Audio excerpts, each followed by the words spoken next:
So আমার বর তো কোম্পানির চাকরি করে, রোজ তো আর ছুটি পায় না, তো আজকে ভোটের জন্য ছুটি পেয়েছে। তো সবাই মিলে একসাথে আমরা চা খাবো। তো অনেকে বলো না যে বিছানায় কেন খাচ্ছ, বিছানায় চা খেলে এমন কিছু হয় না। তো যাই হোক, চা খেয়ে নিচ্ছি আমরা চারজন মিলে। এই যে গামছাওয়ালা সে এখন চা খাচ্ছে, সবাইকে দেখতে পাচ্ছেন গামছা নিয়ে। এগুলো হচ্ছে কর্মচারী, বাড়ির কর্মচারী। দেখুন, নিজে চা করে নিজে চা খায়, কেউ চা করে দেওয়ার নেই। হ্যালো বন্ধুরা, আজকের বাইরেটা যতই বেশি গরম, ওয়েদারটা কিন্তু ততই বেশি ঠান্ডা। বুঝতে পেরেছো বন্ধুরা? বাইরের ওয়েদারটা দেখো, একদম মেঘলা আকাশ। গুড মর্নিং বন্ধুরা, জয় গোপাল। কেমন আছো তোমরা সবাই? আশা করি খুব ভালো আছো, সুস্থ আছো, আর আমি আছি ভীষণ ভালো। সো এখন বেজে গেছে 10টা 5, আর এখানে ওয়েদারটা এতটাই মেঘলা, মনেই হচ্ছে না, মনে হচ্ছে একদম সকালবেলা, ভোরবেলা। সো যাই হোক, আমার হাজব্যান্ড চলে গেছে কিন্তু ভোট দিতে, কিন্তু আমাকে তো রান্নাবান্না করতে হবে, তাই না? দেখতে গেছে যে লাইন কতটুকু রয়েছে।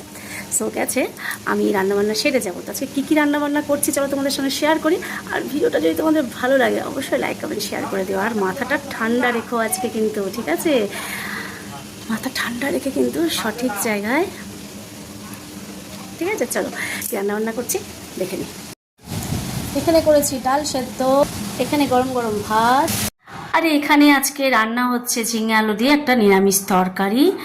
আমরা পান্তা ভাত খেয়ে তো আর ভোট দিতে যেতে পারবো না, তাই আজকে সবজি ভাতটাই রান্না করছি। বুঝতে পেরেছো বন্ধুরা?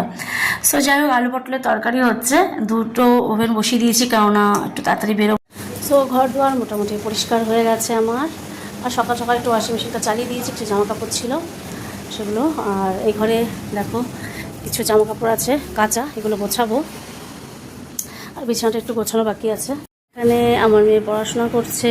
তো দেখো, এখানে আমার ঝিঙে আলু তরকারি হয়ে গেছে, আলু পটলা তরকারি বসিয়েছি। তো আমার আলু পটলা তরকারি রেডি। সো দেখো কি সুন্দর হাওয়া আসছে জানলা দিয়ে, আজকে ওয়েদারটা ভীষণ সুন্দর, বৃষ্টি হচ্ছে হালকা হালকা, তো ভীষণই ভালো লাগছে। সো চলো, আজকে তো সকাল সকাল আর পান্তা ভাত খাওয়াটা হলো না, তাই সবজি ভাত খেয়ে যাব ভোট দিতে। তো চলো রেডি হই। সো আমি রেডি হয়ে নিয়েছি, এবার আমি যাচ্ছি ভোট দিতে। সো আমার গণতান্ত্রিক অধিকার। সো চলো ভোটটা দিয়ে আসি, সঙ্গে থাকো। সো ভোটটা আমি দিয়ে দিলাম, বুঝতেই পেরেছো, আর বেশি কিছু বোঝানোর নেই।